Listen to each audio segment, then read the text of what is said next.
Good afternoon and welcome to another edition of the Uplift with Vision.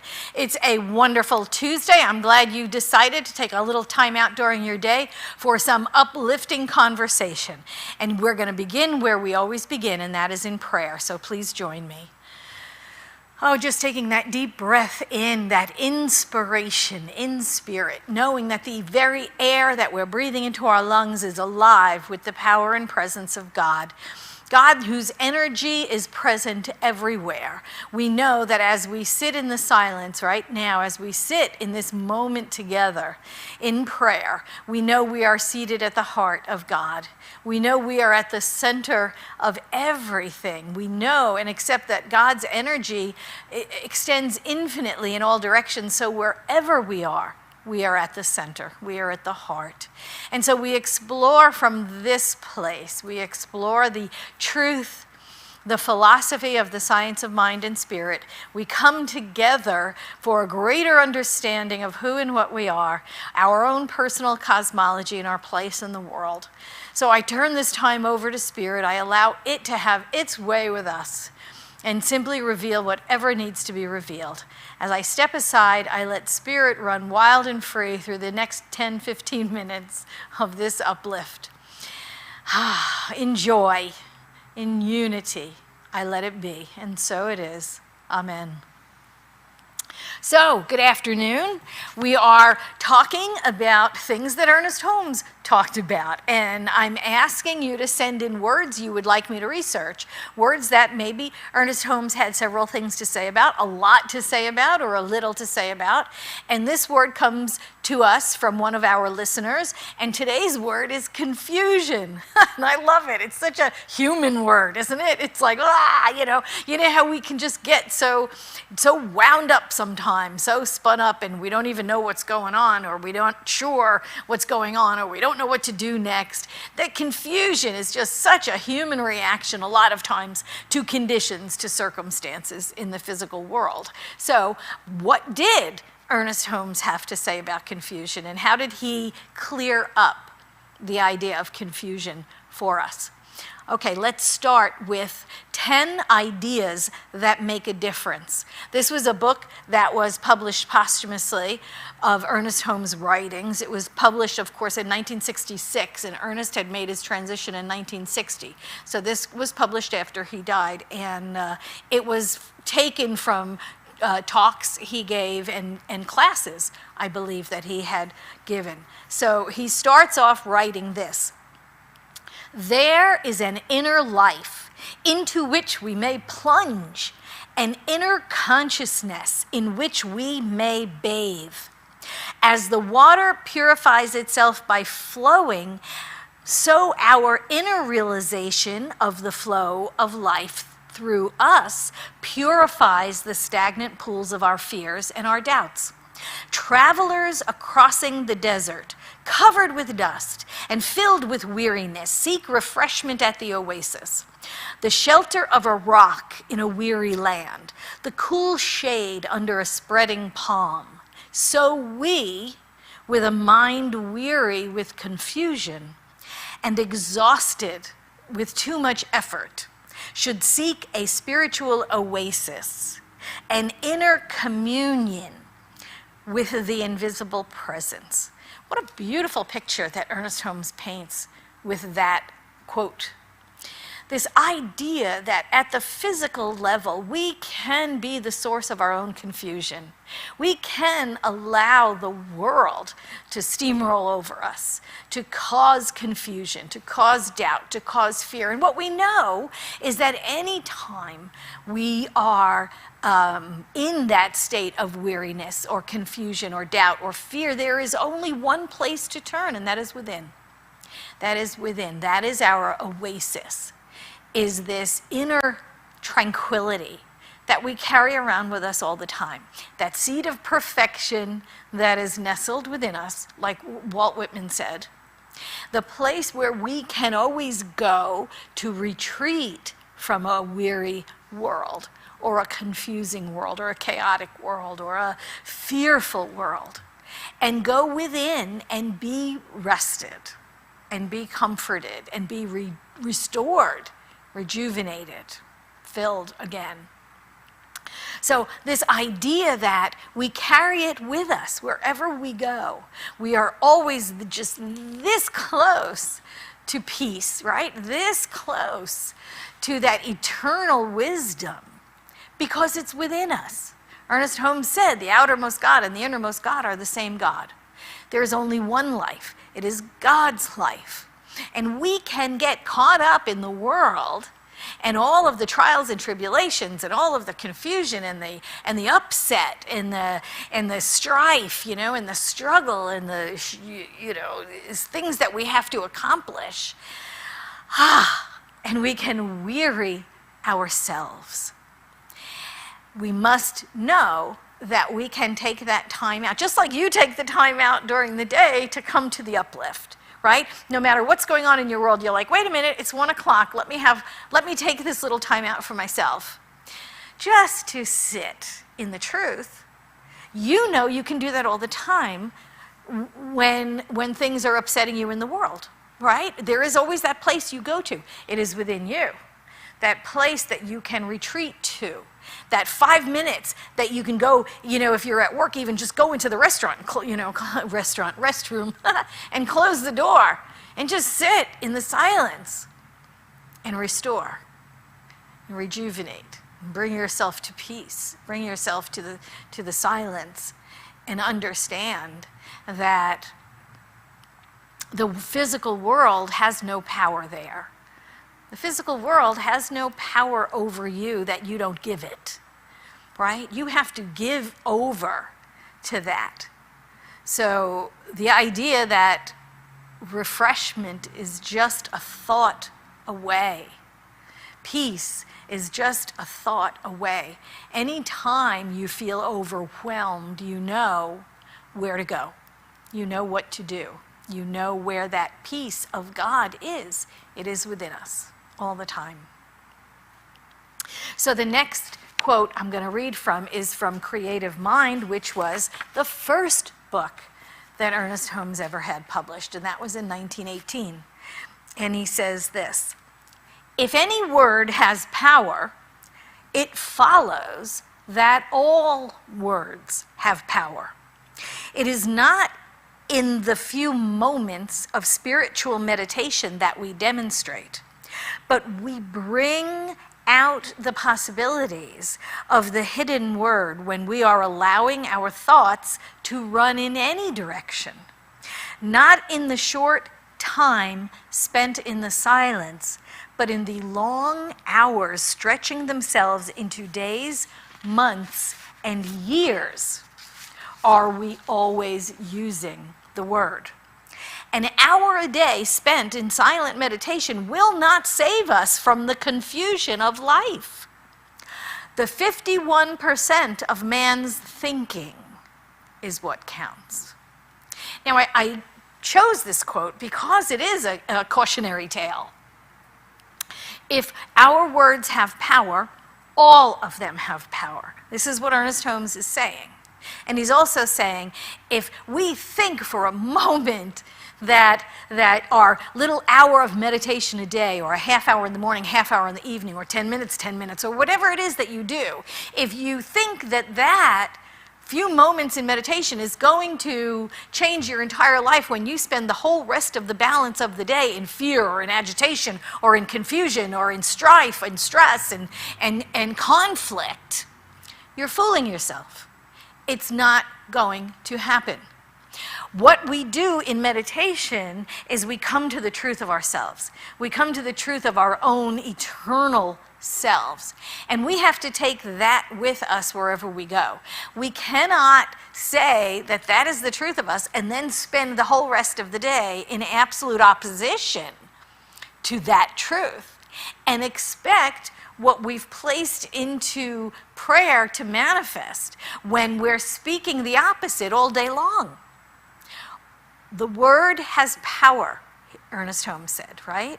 Our word has power. So if you're using 23 hours a day in conflict, in confusion, in fear, in lack, in limitation, and saying all of these words about your life, and you're only using an hour a day or a half hour a day in truth, in peace, in bliss, in comfort, that's not enough to change your life. You must bring those meditative qualities, those meditative thoughts, those meditative words into your daily life.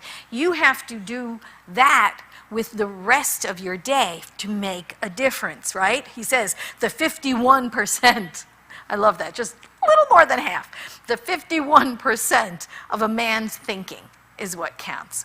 So we have to allow the truths that we come to in our meditation to guide us for the rest of the day. We can't just separate it out and go, okay, that was my meditation time, now I'm going to be angry and upset for the rest of the day, and hope that that meditation time will somehow overcome all of that. It won't. And Ernest Holmes is saying just that, it won't. It won't. Where you spend the predominance of your energy, of your mental energy, that is what will outpicture. Where you spend the majority of your thought energy, that is what will outpicture. What the predominant thoughts are, what the predominant speech is, those are the things that you will continue to manifest over and over again with what Ernest Holmes said was, what was that term he used? Something about complete morbidity. I can't remember it, but I'll remember it soon, right?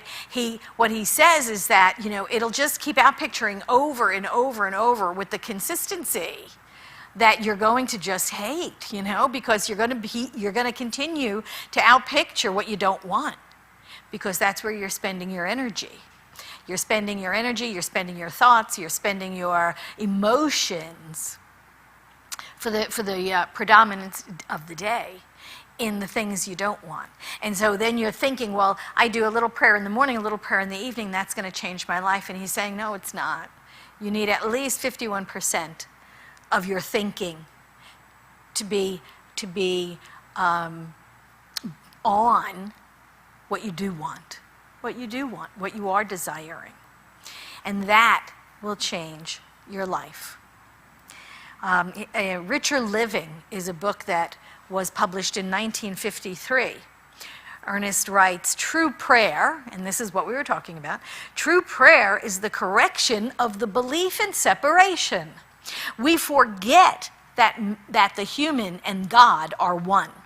And in our confusion, troubles are born out of this sense of duality.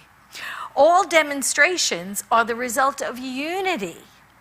Our method of accepting these ideas is to believe we are receiving them and then act upon their guidance. As we affirm that we are divinely inspired to right action, we receive the idea that is born of the Spirit to meet the need of the moment. When we get over our idea of separation, and when we get over this idea of duality, good and evil, battling each other for the soul of humanity, right? When we reconcile that, we understand God is all there is. We understand our responsibility is to know that God is all there is. Our responsibility is to know God is good all the time. There is no evil battling God. There is only our doubt that we battle. There is only our sense of lack and limitation that we battle. And in doing so, we're giving energy to the very thing we don't want. We're giving energy to that doubt. We're giving energy to that duality just by fighting against it. Just by saying, oh, I don't want that, really, really difficulty. We're creating this struggle against something that does not exist. But yet, the fact that we're struggling gives it energy almost to exist, right? When we withdraw our energy from it, the idea in the Bible, get thee behind me, Satan, which means we just turn away from the false thought. We turn away from the belief in lack or limitation or separation or duality. When we turn away from it, it has no energy to sustain itself, and it dissolves away back into the nothingness from which it comes.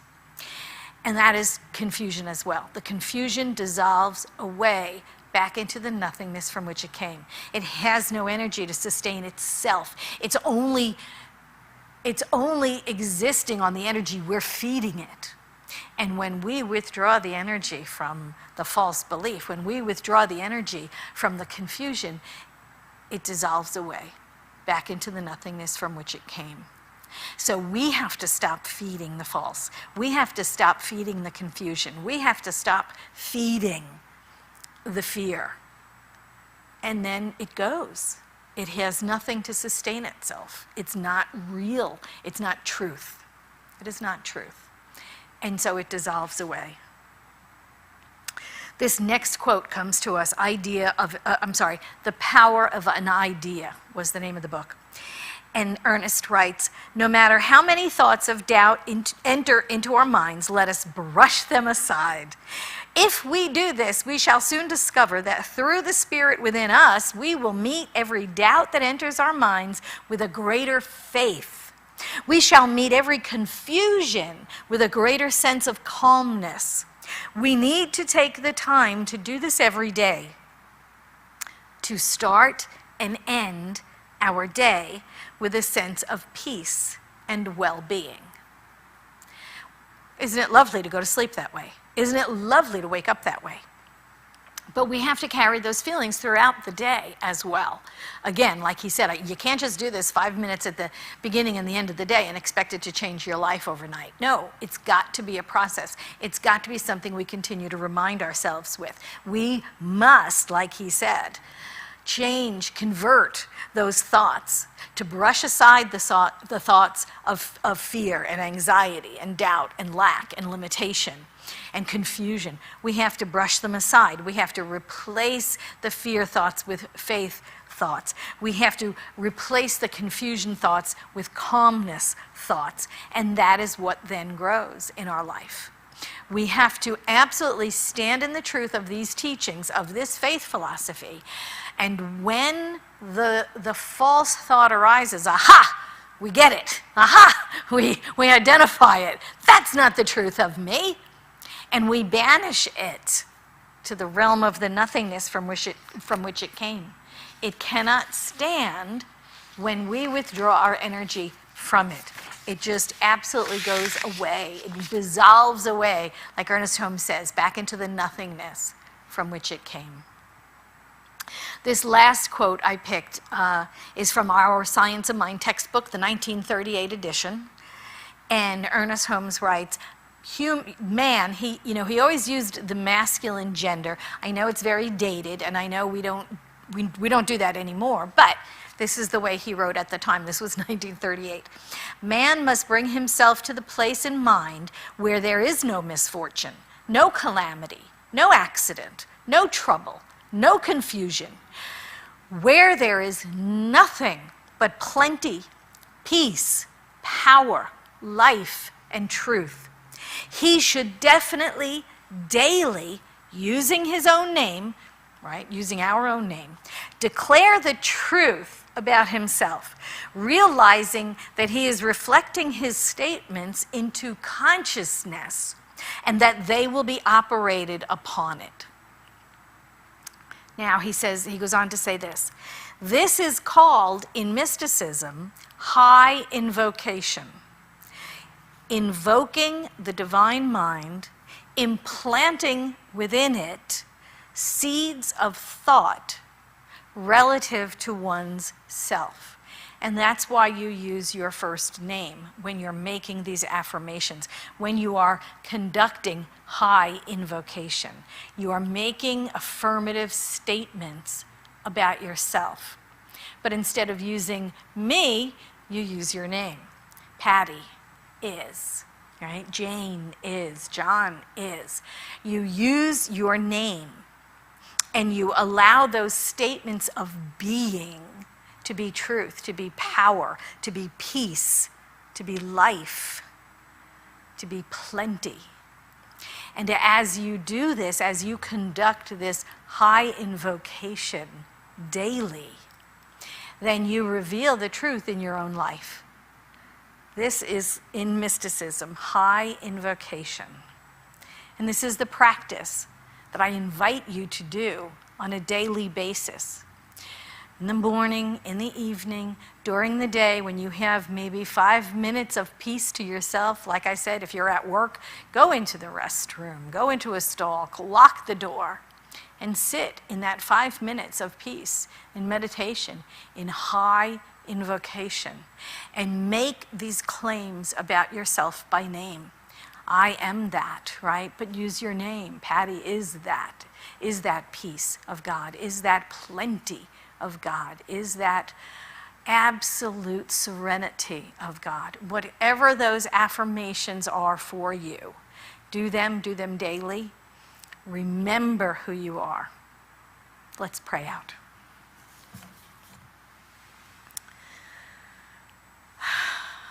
I give thanks for this teaching, for the science of mind and spirit, for Dr. Ernest Holmes, who synthesized the greatest thoughts, the greatest spirituality, the greatest philosophy, the greatest science, revelations of the time into a coherent philosophy of our lives. To know and accept that we can transform our lives by this practical spirituality. That we can absolutely lay the groundwork for a life of plenty, a life of joy, a life of ease, a life of love, a life of peace, a life of power, and a life of unity. I give great thanks for this. I know this practical spirituality changes my life, and by extension changes your life, changes the lives of everyone around us. We are then the lights of the world. And as that lighthouse stands so tall and so strong by the water's edge and directs the boats to safety, we are those lights that stand tall and stand proud and stand shining so that all of those around us can transform their lives as well. I give great thanks for this time spent together. I know it is all God, it is all good. And so it is. I'm so happy that you could spend this time together with me. Come back tomorrow. We'll have a guest speaker on Wednesday who will guide you through another uplift. They're always uplifting. They always leave you with something to think about, something to try, some way to transform your life into that greater sense of spirit as you. From my heart to yours, Vision, we are one through this technology, through this time. Sending you buckets of love. See you next time on the Uplift. Bye-bye.